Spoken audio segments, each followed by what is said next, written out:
Salutations à toutes et à tous, Steve, supporter of Marseille. J'espère que vous allez bien. Si tu es nouveau sur ma chaîne, l'ensemble de mes abonnés et moi-même te souhaitons la bienvenue. Comme tu as pu le lire dans le titre de la vidéo, je voulais réagir sur les arrivées dans le staff de l'Olympique de Marseille, l'arrivée de Giovanni Rossi, l'arrivée de Fabrizio Ravanelli, culture italienne à l'Olympique de Marseille, renouveau, volonté de Longoria de restructurer le club. On va en parler tout de suite dans cette vidéo. Allez, c'est parti.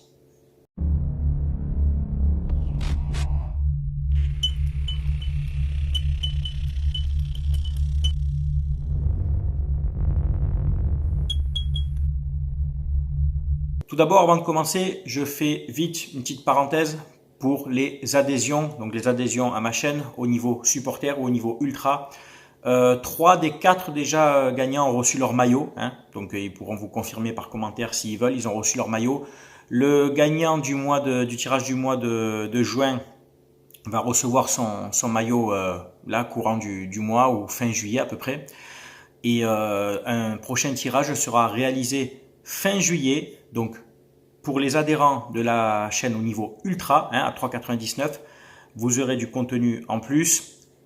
Vous êtes inscrit au tirage au sort pour tenter de gagner le maillot de votre choix et surtout une partie de cet argent est reversée à la cagnotte avec les deux associations pour lesquelles je collabore maintenant depuis 4 ans, enfin c'est la 4e année, les Petites Sœurs des Pauvres et Sourire à la Vie. Mon partenaire aussi, maillogo.co, qui participe à cette cagnotte pour les associations. Sur ce site, vous pourrez trouver des maillots de l'Olympique de Marseille, notamment les nouveaux de cette année, la saison 2024-2025, des maillots rétro, vintage, équipe nationale, club, hommes, femmes, enfants, Ligue 1, Bundesliga, Serie A, Liga espagnole, Première Ligue, championnat hollandais, championnat sud-américain. Vous trouverez une pléthore de maillots de très très bonne qualité. Donc ce sont des répliques bien entendu. Et donc une partie de votre panier, 5% de votre panier est aussi reversé dans la cagnotte pour les deux associations. On fait ça depuis 4 ans avec mon partenaire et pour tous ceux qui ont commandé, ils pourront vous dire la qualité est très très bonne. Pour bénéficier de 15% de réduction, n'oubliez pas de taper le code SOM et vous aurez bien entendu 15% de réduction en plus. Les frais de port sont offerts à partir de 79 € d'achat et comme je te l'ai déjà dit, 5% de ton panier est reversé dans la cagnotte. Je te mets une offre aussi ici qui est valable jusqu'au 20 juillet où tu peux avoir 1, 2, 3 ou 4 maillots offerts en fonction du montant de ton achat. Maillot offert, tu marqueras dans l'encadré tout en bas, maillot offert, tu mets le maillot que tu veux et n'oublie pas de mettre la taille surtout, voilà, en fonction de ton panier bien entendu. L'Olympique de Marseille prend l'accent italien après les arrivées de Roberto De Zerbi, de Giovanni Rossi, c'est Fabrizio Ravanelli qui arrive donc dans la cité phocéenne, lui l'ancien joueur qui est venu jouer à l'époque sous l'ère Dreyfus avec comme entraîneur Roland Courbis. Il est arrivé en septembre 1997, il est parti courant d'année 2000, il y reste à peu près 2 ans et demi, il a mis une trentaine de buts. Oh là, sa patte gauche, on se rappelle, les coups francs, ses dribbles, sa percussion, sa malice. Son fameux penalty obtenu contre le PSG qui a fait beaucoup parler, qui a fait débat. Mais c'était un joueur technique et surtout un amoureux de l'Olympique de Marseille qui s'est battu pour notre maillot, qui connaît le club, qui connaît l'institution. Alors vous allez me dire, ça fait beaucoup de personnages dans ce staff de l'Olympique de Marseille. On a tout en haut, bien sûr, Franck McCourt, Pablo Longoria, président, Mehdi Benassia, ancien de la maison OM, même s'il a été qu'au centre de formation, mais donc issu du centre de formation et donc marseillais, qui lui est le conseiller direct du président en termes de mercato, conseiller sportif. On aura donc Roberto De Zerbi, entraîneur avec tout son staff, je ne vais pas vous énumérer le staff qui l'accompagne.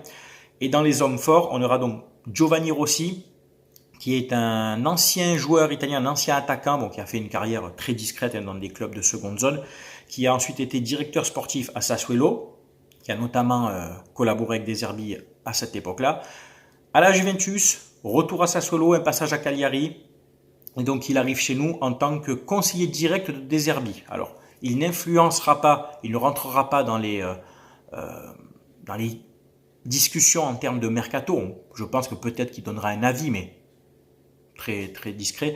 Mais il va surtout être proche de De Zerbi et il va assurer le lien, le tampon entre le staff sportif et la direction.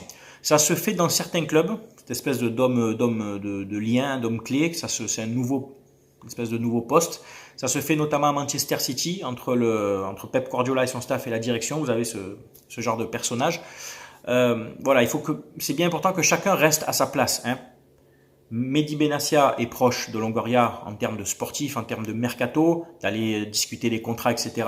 Chose, je pense que Rossi et De Zerbi n'interviendront pas. Bien entendu, pour le choix des joueurs, il y aura quand même une discussion, hein. Il faut quand même qu'il y ait une entente, hein, que ça collabore. Et après, il y a le côté sportif, les entraînements, la mise en place, où je pense que De Zerbi et Rossi seront là pour gérer le sportif et le financier, le mercato, le business, entre guillemets, hein, l'économie, Benassia et Longoria. Et puis, on a au milieu cette figure qui arrive, cette figure chez nous emblématique, Fabrizio Ravanelli, donc ancien attaquant de l'Olympique de Marseille, comme je t'ai précédemment cité, qui aura ce rôle de représentant institutionnel. On peut dire que ça ressemble un peu au rôle qu'avait Basile Boli d'ambassadeur. Ravanelli, donc, qui a eu des postes d'entraîneur, mais où ça s'est pas bien passé du tout, à Ajaccio ou à un club ukrainien, l'Arsenal Kiev, où il n'a pas eu de très très bons résultats. Il se donc reconvertit dans ce poste-là, donc de garant de l'institution, de représentant de l'Olympique de Marseille en interne et en externe. Ce sera un peu le porte-parole, je pense. Il connaît De Zerbi, il connaît Rossi, il connaît Longoria, Benassia, en fait, tout ce beau monde se connaît. J'espère que ça va tirer dans le même sens. Je m'enflamme pas, attention, l'année dernière, hein, beaucoup s'étaient enflammés. Je pense qu'il faut quand même attendre, hein, il faut, on dit raison garder, attendons de voir déjà le mercato, la fin du mercato, hein, l'équipe qui va se construire, de voir les premiers matchs, le plan de jeu, comment ça va se goupiller, les départs aussi, quel joueur va être conservé ou pas. Donc pour l'instant, je m'enflamme pas. Je suis content de l'arrivée de ces gens-là, donc de De Zerbi, bien entendu. Rossi, je connais très peu, je vais pas commencer à t'inventer une analyse sur lui. Fabrizio Ravanelli, je suis content par rapport à l'aura, ce qu'il va apporter, sa culture OM, il connaît le club, l'institution. C'est quelqu'un d'intelligent, d'accord, qui pourra peut-être apaiser, tempérer dans certaines situations et prendre la parole à la place de Longoria, en gros, que Longoria s'affiche moins. Tu vois ce que je veux dire? Je pense, hein, ça sera peut-être son rôle. Je ne sais pas encore les grandes lignes, mais je pense qu'on part sur ce type de mission, quoi, de prérogative. En termes de mercato, donc les joueurs qui sont arrivés officiellement, donc on a le défenseur de Brest, Lilian Brassier, hein, on a le joueur canadien Ismaël Koné, Greenwood, ça devrait se faire apparemment, hein, je dis bien apparemment, dans les prochains jours. Alors, j'ouvre vite fait le débat Greenwood. Ce qu'il a fait, bien entendu, avec sa compagne, je pense que personne ne le cautionne. On est d'accord que personne ne le cautionne, mais on n'est pas juge, d'accord? On n'est pas là pour juger ses actes qu'il a fait ailleurs, même si c'est pas beau. C'est un jeune garçon, sa femme l'a pardonné, ils ont eu un enfant ensemble. Bon, je pense que des erreurs, on a tous faites. On a tous fait des bêtises, plus jeunes, plus ou moins graves, hein. Je pense qu'il y a des joueurs de l'OM qui ont commis des actes aussi, des anciens joueurs, et ça n'a pas été autant médiatisé, tu vois. Alors certes, hein, certains vont me dire au niveau éthique, au niveau moral, c'est pas beau, mais je te dis, on a eu des joueurs qui ont fait des choses aussi.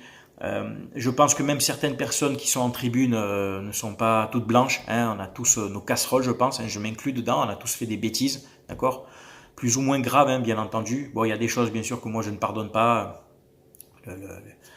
Tout ce qui touche autour des enfants, hein, bien entendu, les enfants, jeunes enfants, ados, moi tout ça par contre c'est inadmissible.